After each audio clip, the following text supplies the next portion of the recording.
जय माता दी, जय महाकाल।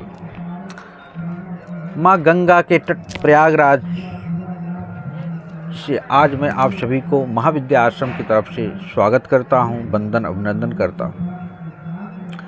आज हम बात करेंगे काली कपालिनी साधना प्रयोग के बारे में। आप लोगों का बराबर फोन आता है, गुरुजी कोई ऐसी साधना बताइए जिसका तोड़ ही इस ब्रह्मांड में ना हो, जिसके साधक का मुकाबला ही इस ब्रह्मांड में देवता, दानव, यक्ष किसी भी प्रकार की शक्ति ना कर सके, और हम उस साधना के या उस सिद्धि के बल पे इस ब्रह्मांड में कोई भी ऐसा कार्य नहीं हो जिसे कर ना सके, लेकिन साथ ही साथ सरल हो, सुगम हो। तो यह जो साधना है काली कपालिनी, इस ब्रह्मांड की अद्भुत साधनाओं में से एक है। आपने देखा होगा कि अघोरी लोग कपाल लेके चलते हैं, उसी कपाल से ही संबंधित काली कपालिनी साधना, क्योंकि महाकाली काली जो आदि शक्ति है, इस साधना को करने के बाद साधक एक बार चाहे तो काल को भी अपने वश में कर सकता है, चलते हुए समय को रोकने की क्षमता अर्जित कर सकता है, किसी भी प्रकार के मारण, उच्चाटन, विदेशन, स्तंभन, कित्या, मुठ के कार्य को करने की क्षमता रखता है। कभी कभी साधक इस साधना के माध्यम से इतनी ऊंचाइयों तक पहुंच जाता है कि किसी मुर्दे इंसान को जीवित करने की क्षमता उसके अंदर अर्जित हो जाती है। साधक मन के गति से कहीं भी आ सकता है, जा सकता है, जिसे वायु गमन कहते हैं। साधक पर काया प्रवेश मतलब स्थूल शरीर से अपने सूक्ष्म शरीर को निकाल के किसी मुर्दे के शरीर में जान डाल के उसे जागृत कर सकता है। भूत, भविष्य, वर्तमान की घटने वाली घटनाएं तो ऐसे परिलक्षित होती हैं जैसे टीवी में चलते हुए चलचित्र। साधक के चेहरे पे इतना तेज होता है, उसका आभा इतना निखर जाता है, जो भी उसकी तरफ देखता है आकर्षित होता चला जाता है।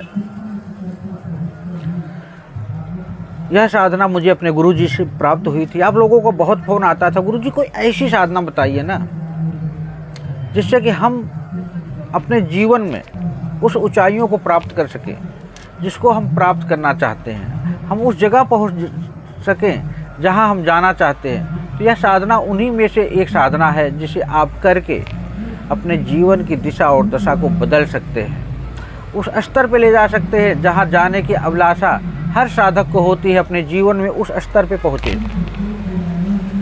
यह साधना 21 दिन की साधना है, और इस साधना को करने के बाद सबसे बड़ी बात है कितना बड़ा तांत्रिक आ जाए, काली तारा, छिन्नमस्तिका, धूमावती, खोड़सी, मातांगी, त्रिपुर, भैरवी का साधक आ जाए, काली कपालिनी की जिसने साधना संपन्न की है, सिद्धि प्राप्त के लिए, उसके सामने वो भी ठहर नहीं पाते। इसे हमारे गुरुजी ने कहा था कि इस साधना को तब करना चाहिए जब लगने लगे कि हम इस ब्रह्मांड को विजय प्राप्त करना चाहते हैं। ब्रह्मांड पे हम पूरी शक्तियों को, चाहे इतर योनियाँ हो, डामर तंत्र की शक्तियाँ हो, चाहे दैवी शक्तियाँ को कंट्रोल करना चाहते हैं, लेकिन इसका दुरुपयोग करना उचित नहीं है। समाज सेवा के लिए अगर आप इसका प्रयोग करते हैं, गद्दी लगा के इसकी शक्ति को मानवता के लिए अर्जित करके मानवता की सेवा करना चाहते हैं, तो यह आपके लिए अद्भुत है। तो यह साधना 21 दिन की साधना है। 21 दिन के अंदर ही कपालिनी काली की जो होती है आकर साधक को वचन देती है। जब साधना ये सिद्ध हो जाती है तो कपालिनी साधक के जीवन में घटने वाली घटनाओं के बारे में जब भी वो पूछता है या चलता रहता है, ऑटोमेटिक बिना पूछे भी बताती रहती हैं, और पूछने पर तो बता ही देती हैं, सामने वाले को पता भी नहीं चलता। कपालिनी को काली के जो काम कला काली है उसका ही एक स्वरूप माना गया है। यह साधना के लिए आपको पास कपालिनी यंत्र होना चाहिए, काली कपालिनी यंत्र होना चाहिए, पीले हकीक की माला होनी चाहिए, गोमती चक्र कौड़ी होना चाहिए, प्राण प्रतिष्ठित सिद्ध होना चाहिए। इस साधना को सबसे पहली बात यह है कि किसी गुरु के माध्यम से जानकारी लेके ही करना चाहिए। इसमें दारू का भोग लगता है, दारू का भोग लगाना चाहिए। तो सबसे बड़ी बात यह है कि साधक किसी भी मंगलवार से साधना को स्टार्ट कर सकता है। लाल वस्त्र सामने बिछाकर, तिल के तेल का दीपक जलाकर, एक मिट्टी की प्याली में मदरा और दूसरे में मांस अगर रखना चाहे तो अघोर कर रहा है तो रखे, नहीं तो कोई दिक्कत नहीं। चमेली के तेल का दीपक जलाए या धूप जलाए,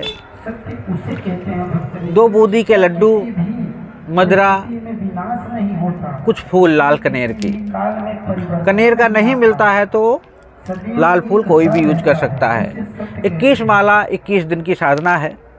साधना काल में साधक को लाल वस्त्र पहनना है और साधना के समय अपने गुरु से किसी से एक रुद्राक्ष को रुचा कवच के रूप में सिद्ध करके प्राप्त कर लेना चाहिए। 21वें दिन होते होते साधना सिद्ध होकर कपालनी आके साधक से वचन ले लेती है या आप वचन ले सकते हो। और जब ये सिद्ध हो जाती है तो हर वक्त, हर पल, हर क्षण आपको दिखाई देती है। जब भी आप इसका आवाहन करोगे ये आपके सामने प्रकट होगी। कोई अन्य साधक इसको देख नहीं सकता है। और मैं बार बार कहता हूँ, शक्तिपाठ ट्रांसफर के चक्कर में मत पड़ो, साधना मय बनो, आगे बढ़ो। और कोई डर नहीं, भय नहीं, कोई बेचैनी नहीं। कोई दिक्कत परेशानी हो तो हमसे, हमारे महाविद्या आश्रम से संपर्क करो या अपने आसपास किसी योग गुरु से संपर्क करो।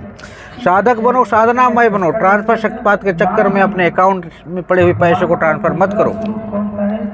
क्योंकि मैं माघ मेला प्रयागराज में प्रवास कर रहा हूं, तो आज अभी बगल कथा चालू हो गई है, तो मैं अभी विराम करता हूं। और साधना की जानकारी मंत्र मैं नहीं दे रहा हूं, क्योंकि लोग बिना जानकारी के चालू कर देते हैं, दिक्कतें वहां क्रिएट हो जाती है, इसलिए मैं मंत्र नहीं दे रहा हूं। ठीक है, तो आप लोग साधनामय बने, आगे बढ़े। कोई दिक्कत परेशानी हो तो एनी टाइम संपर्क करें। जय माता दी, जय महाकाल। भगवान सबको शक्ति प्रदान करे।